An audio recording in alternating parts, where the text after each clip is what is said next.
বাংলাদেশ থেকে নিজের স্বার্থ হাসিলের সকল পায়তারা চালিয়েছে ভারত।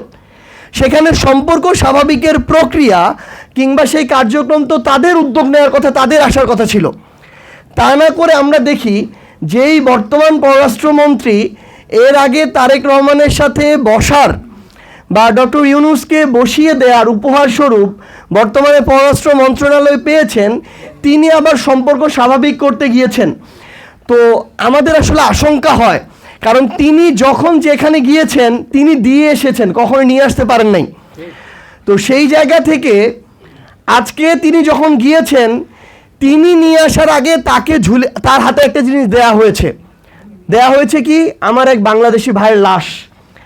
আজকে লালমনিরহাটের পাটগ্রামে বিএসএফ এর গুলিতে আমার আরেকজন বাংলাদেশি ভাইকে হত্যা করা হয়েছে, যখন বাংলাদেশের পররাষ্ট্রমন্ত্রী ভারতের পররাষ্ট্রমন্ত্রীর সাথে মিটিং করছেন। তো এভাবে হচ্ছে সম্পর্ক আমাদের স্বাভাবিক হবে।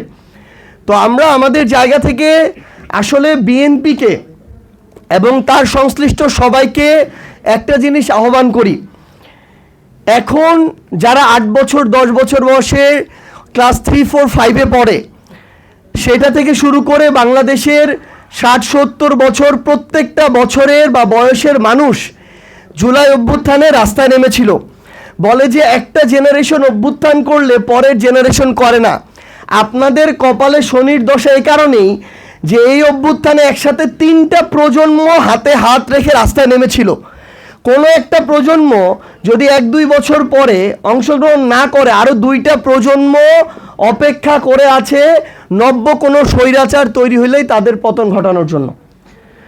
তো আমরা পরিশেষে আমাদের কর্মসূচিটা ঘোষণা করতে চাই।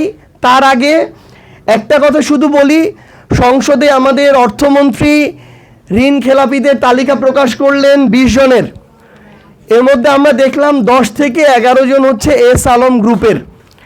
আবার সেই এস আলম গ্রুপের প্রতিষ্ঠানকেই তারা নতুন করে কোনো ধরনের শাস্তি প্রদান ছাড়া, কোনো ধরনের ব্যবস্থা নেওয়া ছাড়া তাদেরকে তারা আশ্রয় দিয়ে প্রশ্রয় দিয়ে নতুন করে কার্যক্রম শুরুর অনুমতি দিয়েছেন। সংসদে কতজন ঋণ খেলাপি এবং কত টাকা ঋণ খেলাপি সেই তথ্য তারা দিচ্ছেন, কিন্তু এটা তাদের খুব ভালো করে জানা থাকার কথা যে তাদের বিএনপির এবারের নির্বাচিত রানিং 7 জন এমপি প্রায় 4000 কোটি টাকা ঋণ খেলাপি, যেটা অলমোস্ট সংসদে বর্তমান রানিং এমপি যারা আছেন তাদের টোটাল ঋণ খেলাপির পরিমাণই এটা। এবং আরেকটা জিনিস শুধু উল্লেখ করব, যেহেতু আমি এনসিপির মাঠের প্রতিনিধিত্ব করি, মাঠ পর্যায়ে যারা ধানের শীষের বিপরীতে নির্বাচন করেছিল, শাপলাকলি বলেন, দাড়িপাল্লা বললেন, অন্য যে কোনো মার্কার নির্বাচন যারা করেছিল, তাদেরকে এখন বিভিন্ন মিথ্যা মামলায় ফাঁসানো হচ্ছে। ওই ঘটনাস্থলে সেই মানুষটাই ছিল না, তার তো দূরের কথা, তার পরিবারের কারো সম্পৃক্ততাই ছিল না, তারপরও তাদের নাম দিয়ে দেওয়া হচ্ছে শুধু এ কারণে যেন তারা একটা ভীত সন্ত্রস্ত অবস্থায় থাকে এবং যেন তাদের কোনো রাজনৈতিক কার্যক্রম না দেখা যায়। স্থানীয়ভাবে একক আধিপত্য বিস্তার করতে যাচ্ছে বিএনপির নেতাকর্মীরা এবং